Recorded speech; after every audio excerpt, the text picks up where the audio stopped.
નમસ્કાર, આપ જોઈ રહ્યા છો નેશન પ્લસ ન્યૂઝ. હું છું આપની સાથે હેતલ ભગત.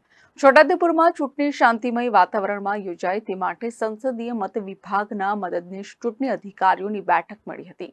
લોકસભાની સામાન્ય ચૂંટણી અંતર્ગત છોટાઉદેપુર સંસદીય મત વિભાગ માટે 7 મેના રોજ મતદાન થનાર છે, જેને ધ્યાને લઈ જિલ્લા ચૂંટણી તંત્ર દ્વારા મુક્ત અને ન્યાયી વાતાવરણમાં ચૂંટણી યોજાય તે માટેની જરૂરી તૈયારીઓ કરવામાં આવી રહી છે. જે અંતર્ગત general observer doctor Satish Kumar અને જિલ્લા ચૂંટણી અધિકારી અનિલ ધામેલિયાની ઉપસ્થિતિમાં સંસદીય મત વિભાગના મદદનીશ ચૂંટણી અધિકારીઓની બેઠક પડી હતી. આ બેઠકમાં જનરલ ઓબ્ઝર્વર અને જિલ્લા ચૂંટણી અધિકારીએ મદદનીશ ચૂંટણી અધિકારીઓને મતદાન મથક, ઈવીએમ, સ્ટ્રોંગ રૂમ, રિસીવિંગ અને ડિસ્પેચિંગ સેન્ટર સહિતની ચૂંટણીલક્ષી બાબતો અંગે જરૂરી સૂચનો કરીને માર્ગદર્શન આપ્યું હતું. Rehan Patel, Nation Plus News, Chhota Udepur.